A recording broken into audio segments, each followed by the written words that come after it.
मित्रों, ऐसा कहा जाता है कि भगवत गीता सिर्फ केवल एक धर्म के लिए नहीं है, बल्कि धरती के हर इंसान को इसे समझना जरूरी है ताकि वो अपनी जिंदगी में सुख, शांति और सफलता को प्राप्त कर सकें। भगवत गीता में कुल 18 अध्याय है और इन 18 अध्याय में कुल 700 श्लोक हैं, जिसके प्रत्येक पंक्ति को पढ़ पाना हर व्यक्ति के लिए मुश्किल हो सकता है। इसलिए हम आज की इस बेहद खास वीडियो में भगवत गीता के 111 महत्वपूर्ण विचारों को लेकर आए हैं, जिसे बेहद ही आसान और सरल भाषा में आपको समझाने की कोशिश करेंगे। और इन विचारों को हर दिन सुनने से आपके जीवन के वर्तमान और भविष्य की सभी समस्याओं का निवारण किया जा सकता है। अगर आप इस वीडियो का फायदा अधिक से अधिक लेना चाहते हैं तो इस वीडियो को पूरा अंत तक जरूर देखें।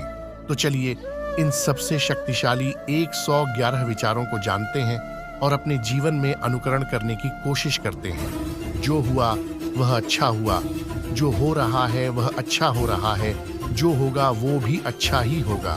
हे अर्जुन, तुम्हारा क्या गया जो तुम रोते हो? तुम क्या लाए थे जो तुमने खो दिया? तुमने क्या पैदा किया था जो नष्ट हो गया? तुमने जो लिया यहीं से लिया, जो दिया यहीं पर दिया। जो आज तुम्हारा है कल किसी और का होगा, क्योंकि परिवर्तन ही संसार का नियम है। जीवन न तो भविष्य में है न अतीत में है, जीवन तो बस इस पल में है। जन्म लेने वाले के लिए मृत्यु उतनी ही निश्चित है जितना कि मरने वाले के लिए जन्म लेना। इसलिए जो अपरिहार्य है उस पर शोक नहीं करना चाहिए। कोई भी व्यक्ति जो चाहे बन सकता है, यदि वह व्यक्ति एक विश्वास के साथ इच्छित वस्तु पर लगातार चिंतन करे। मैं सभी प्राणियों को एक समान रूप से देखता हूँ। मेरे लिए ना कोई कम प्रिय है ना ही ज्यादा, लेकिन जो मनुष्य मेरी प्रेम पूर्वक आराधना करते हैं वो मेरे भीतर रहते हैं और मैं उनके जीवन में आता हूँ। मनुष्य अपने विश्वास से निर्मित होता है। जैसा वह विश्वास करता है वैसा वह बन जाता है। फल की अभिलाषा छोड़कर कर्म करने वाला पुरुष ही अपने जीवन को सफल बनाता है। श्री कृष्ण कहते हैं, हे अर्जुन, क्रोध से भ्रम पैदा होता है, भ्रम से बुद्धि व्यग्र होती है, जब बुद्धि व्यग्र होती है तब तर्क नष्ट हो जाता है, जब तर्क नष्ट होता है तब व्यक्ति का पतन हो जाता है। मेरा तेरा, छोटा बड़ा, अपना पराया मन से मिटा दो, फिर सब तुम्हारा है और तुम सबके हो। सदैव संदेह करने वाले व्यक्ति के लिए प्रसन्नता न इस लोक में है और न ही परलोक में। श्री कृष्ण कहते हैं कि जो लोग मन को नियंत्रित नहीं करते हैं उनके लिए वह शत्रु के समान काम करता है। नरक के 3 द्वार होते हैं, वासना, क्रोध और लालच। श्री कृष्ण कहते हैं कि वह व्यक्ति जो सभी इच्छाएं त्याग देता है और मैं और मेरा की लालसा और भावना से मुक्त हो जाता है, उसे अपार शांति की प्राप्ति होती है। धरती पर जिस प्रकार मौसम में बदलाव आता है, उसी प्रकार जीवन में भी सुख दुख आता जाता रहता है।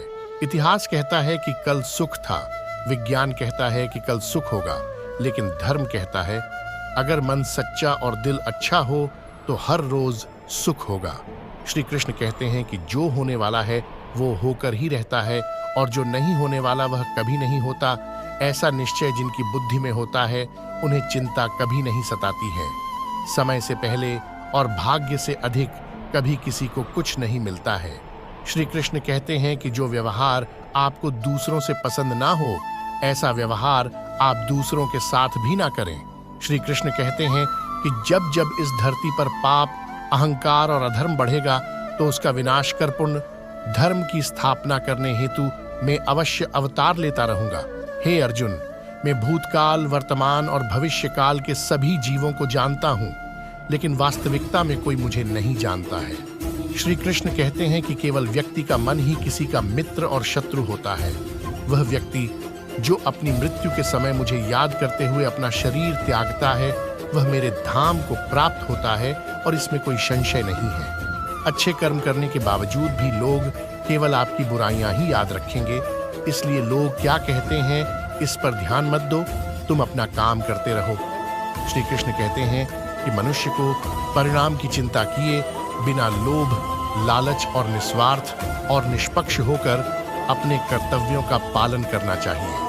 मानव कल्याण ही भगवत गीता का प्रमुख उद्देश्य है। इसलिए मनुष्य को अपने कर्तव्यों का पालन करते समय मानव कल्याण को प्राथमिकता देना चाहिए। मनुष्य को जीवन की चुनौतियों से भागना नहीं चाहिए और न ही भाग्य और ईश्वर की इच्छा जैसे बहानों का प्रयोग करना चाहिए। परिवर्तन ही संसार का नियम है। एक पल में हम करोड़ों के मालिक हो जाते हैं और दूसरे पल ही हमें लगता है कि हमारे आप कुछ भी नहीं है। श्री कृष्ण कहते हैं कि अपने आप को भगवान के प्रति समर्पित कर दो। यही सबसे बड़ा सहारा है। जो कोई भी इस सहारे को पहचान गया है वह डर, चिंता और दुखों से आजाद रहता है। न तो यह शरीर तुम्हारा है और न ही तुम इस शरीर के मालिक हो। यह शरीर 5 तत्वों से बना है, आग, जल, वायु, पृथ्वी और आकाश। एक दिन यह शरीर इन्हीं 5 तत्वों में विलीन हो जाएगा। श्री कृष्ण कहते हैं कि कोई भी इंसान जन्म से नहीं बल्कि अपने कर्मों से महान बनता है। जब इंसान अपने काम में आनंद खोज लेते हैं तब वे पूर्णता प्राप्त करते हैं। तुम क्यों व्यर्थ में चिंता करते हो? तुम क्यों भयभीत होते हो? कौन तुम्हें मार सकता है? आत्मा न कभी जन्म लेती है और न ही इसे कोई मार सकता है। ये ही जीवन का अंतिम सत्य है।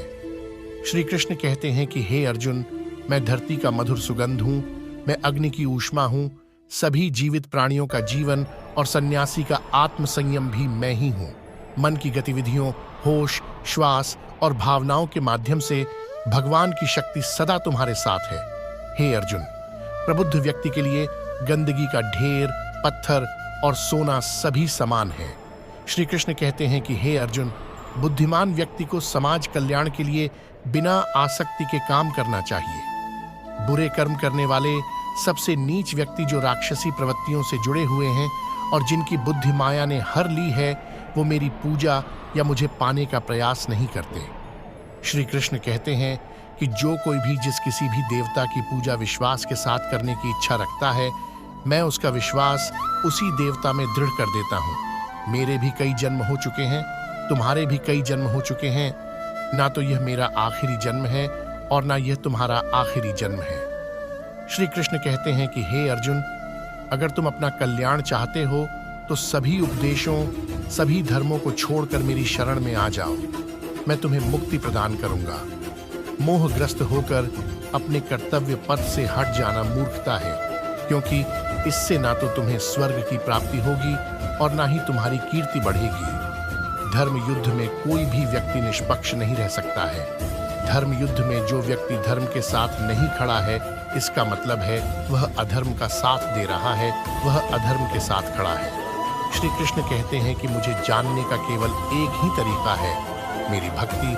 मुझे बुद्धि द्वारा कोई न जान सकता है, न समझ सकता है। हर कोई खाली हाथ आया था और खाली हाथ ही इस दुनिया से जाएगा। श्री कृष्ण कहते हैं कि तू करता वही है जो तू चाहता है, होता वही है जो मैं चाहता हूँ। तू वही कर जो मैं चाहता हूँ, फिर होगा वही जो तू चाहता है। खुशियों में तो सब साथ होते हैं, असली दोस्त वही है जो दुख में साथ दे। जानने की शक्ति झूठ को सच से पृथक करने वाली जो विवेक बुद्धि है, उसी का नाम ज्ञान है। तुम उसके लिए शोक करते हो जो शोक करने के योग्य नहीं है और फिर भी ज्ञान की बातें करते हो। बुद्धिमान व्यक्ति ना जीवित और ना ही मृत व्यक्ति के लिए शोक करते हैं। खाली हाथ आए हो और खाली हाथ जाना है, इसलिए व्यर्थ की चिंता छोड़कर व्यक्ति को हमेशा सद्कर्म करना चाहिए। जिसे तुम अपना समझकर मग्न हो रहे हो, बस यही प्रसन्नता तुम्हारे दुखों का कारण है। अकेले चलने वाले लोग घमंडी नहीं होते, वह दरअसल हर काम में अकेले ही काफी होते हैं। भगवान पर विश्वास बिल्कुल उस बच्चे की तरह करो जिसको आप हवा में उछालो तो वह हंसता है, डरता नहीं है, क्योंकि वह जानता है कि आप उसे गिरने नहीं दोगे। परेशानी से जो अनुभव और सीख मिलती है, वो सीख दुनिया का कोई भी स्कूल नहीं दे सकता है। जिस तरह पतझड़ के बिना पेड़ पर नए पत्ते नहीं आते, ठीक उसी तरह कठिनाई और संघर्ष के बिना अच्छे दिन भी नहीं आते। वृद्ध अतीत में जीता है इसलिए निराश रहता है, युवा भविष्य में जीता है इसीलिए निराश रहता है, परंतु एक बच्चा वर्तमान में जीता है इसीलिए सदैव खुश रहता है। परमात्मा कभी किसी का भाग्य नहीं लिखता। जीवन के हर कदम पर हमारी सोच, हमारा व्यवहार और हमारे कर्म ही हमारा भाग्य लिखते हैं। अच्छाई के पीछे कोई नहीं जाता, बुराई के पीछे सभी जाते हैं। शराब बेचने वाला कहीं नहीं जाता, दूध बेचने वाले को गली गली घूमना पड़ता है। जब भी तुम्हें लगे कि सब कुछ खत्म हो गया, अब कोई भी ऑप्शन नहीं बचा, तो याद रखना कि ये वही पल है जहां तुम्हारी जिंदगी एक नया मोड़ लेने वाली है। किसी का सरल स्वभाव उसकी कमजोरी नहीं होती, बल्कि उसके माता पिता के द्वारा दिए हुए संस्कार होते हैं।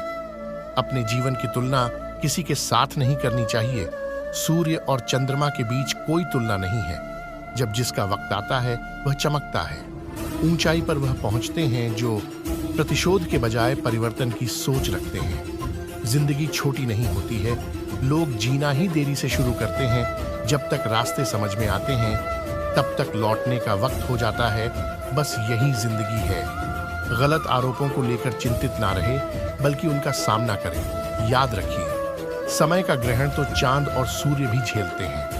जन्म होने पर बंटने वाली मिठाई से शुरू हुआ जिंदगी का यह खेल श्राद्ध की खीर पर आकर खत्म हो जाता है।